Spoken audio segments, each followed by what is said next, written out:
Hello, আসসালামু আলাইকুম আপু। আপু, আপনার হাত থেকে একটু সময় হবে? আচ্ছা, আমি আপনাকে দুটো প্রশ্ন করবো, যদি একটু বলতেন।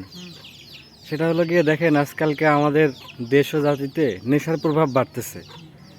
নেশার প্রভাব বাড়ার কারণে অনেকে এই যে নারী আসক্ত হয়ে পড়তেছে, বা অনেকে বউরে মারধর টর করে বা পথে ঘাটে উত্ত্যক্ত করে।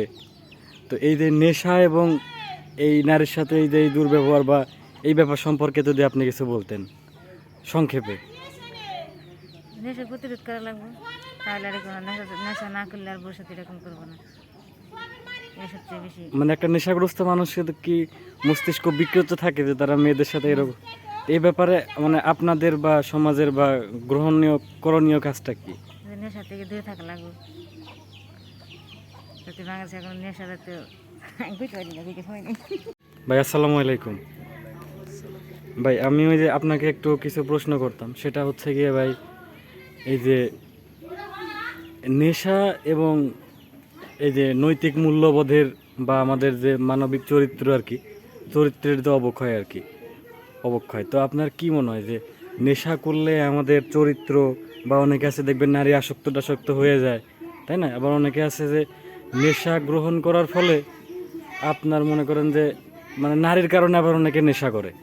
তো এই যে নেশা এবং নারী, এইটা সম্পর্কে যদি আপনি কিছু বলতেন তাহলে সংক্ষেপে। নেশা করলে এমনিতেই মানুষ খারাপ হয়, আবার নারীর পাল্লায় পড়লেও মানুষ খারাপ হয়। হ্যাঁ, তো এটার থেকে মানে মুক্তির উপায়টা? দুটোর থেকেই বিরত থাকতে হবে। দূরের থেকে বিরত থাকতে হবে। দুটোর থেকেই বিরত থাকতে হবে, যাতে কেউ এমন এমন লোক আছে যে নারীর কাছে যায় কষ্ট পায়, কষ্ট পাওয়ার কারণে নেশা করে কিংবা খারাপ পথে যায়। ওইটার থেকে বিরত থাকা লাগবে, যাতে আমার কষ্ট না দিতে পারে, আমি যাতে খারাপ পথে না যাই। যেটা আমার ভালো হয় ভালোর দিকে থাকতে হবে, খারাপের দিকে যাওয়া যাবে না। ঠিক আছে ভাই, ধন্যবাদ। আপনার ফিডব্যাক ভালো লাগলো, ভালো থাকবেন। হ্যাঁ, হ্যালো, আসসালামু আলাইকুম ভাই। ভাই আপনি ভালো আছেন? জি এটা কি আপনার ছেলে? না, এটা আমার মেয়ে। আচ্ছা, আপনার মেয়ে। ভাই আমি ওই যে আপনাকে দুইটা প্রশ্ন করব, সেটা হচ্ছে গিয়ে যে ভাই নেশা এবং নারী আর কি, তো নেশার সাথে নারীর কি সম্পর্ক বলে আপনি মনে করেন, বা নারীর সাথে নেশার কি সম্পর্ক বলে আপনি মনে করেন? যদি সংক্ষেপে একটু বলতেন। নেশার সঙ্গে নারী, এটা মানে কি ধরনের প্রশ্ন আর কি, এটা আমার মাথায় আপনার মাথায় আসতেছে না? আচ্ছা, মনে করেন যে অনেকে নারীর পাল্লায় পড়ে নেশা করে, আবার অনেকে নেশা করে নারীর পাল্লায় হ্যাঁ, পড়ে। এমনও আছে যে অনেকে নারীর পাল্লায় পরে নেশা করে, যেমন আপনার ইয়া যদি আপনার ছেলে যদি মেয়েকে না পায়, অথবা এই কারণে নেশা করে। হ্যাঁ হ্যাঁ। আর অনেকে যে যেটা বোঝে আর কি, অনেকে এমনিও ভালো হয়ে যায়। আচ্ছা, তো এই ক্ষেত্রে নারীদের কি মানে আমাদের বা আমাদের প্রতি করণীয় কোনো কিছু আছে কিনা, বা বলে আপনি কি মনে করেন? আছে। যদি মেয়ে ছেলেকে না চায়, তাহলে তো ছেলে নিজের থেকেও ভালো হয়েও যেতে পারে, এবং কি নেশায় আসক্ত হয়ে যেতে পারে। ঠিক আছে ভাই, তাহলে আমাদের সবাইকে একটু সচেতন হইতে হবে, তাই তো? অবশ্যই। ঠিক আছে, ধন্যবাদ আপনার ফিডব্যাক দেওয়ার জন্য। আসসালামু আলাইকুম। কাকি আসসালামু আলাইকুম, ভালো আছেন? আচ্ছা কাকি, এই যে আজকালকে আমাদের সমাজে ধরেন এই যে নেশার প্রভাবটা বাড়তেছে আর কি, তো এই নেশার প্রভাবটা বাড়ার কারণে অনেকে মনে করেন যে নারী আসক্ত হয়ে যায় আর কি, নারী আসক্ত হয়ে আরও বেশি খারাপ হয়ে যায়। আবার অনেকে নারী আসক্ত হয়ে নেশা করে। তো এই যে এই নারী আসক্তি এবং নেশা, এইটা সম্পর্কে মানে কিভাবে নারী আসক্তি কমানো যায়, বা নেশা কিভাবে কমানো যায়, বা মানুষ যেন নেশা না করে সুস্থ ভালো থাকতে পারে, এ সম্পর্কে কি আপনার কোনো মতামত আছে? জানেন না?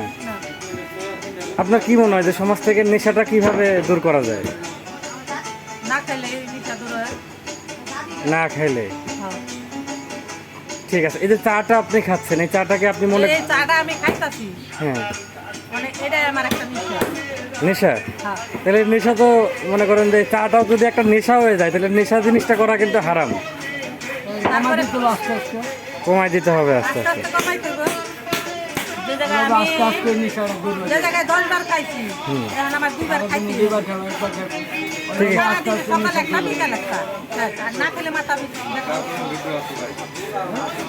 ঠিক আছে কাকি, তাহলে ভালো থাকবেন। হ্যাঁ। আর নেশা ওই চাটা আস্তে আস্তে খাওয়া, যদি নেশা হয়ে থাকে তাহলে আস্তে আস্তে খাওয়া কমাই দেন। হ্যাঁ কাকা, ভালো থাকেন, আল্লাহ হাফেজ। মানে ওই যে একটা আর কি ওনার সাথে আর কি দুটা প্রশ্ন করতে চাইছিলাম আর কি, ওই এই যে নেশা সম্পর্কিত এবং এটার সাথে যে নারীর আসক্তি সম্পর্কিত। তা উনি বলছে কোনো কথা আপনি বুঝতে পারবেন না। না, আমি বুঝতে পারবো, এটা সমস্যা নেই। আপনার যদি সম্মতি থাকে তাহলে 1 মিনিটের ভিতরে বলতেন তাহলে ভালো হতো। ভিডিও করবেন? হ্যাঁ না না না, এটা হবে না। আচ্ছা ঠিক আছে, ওকে।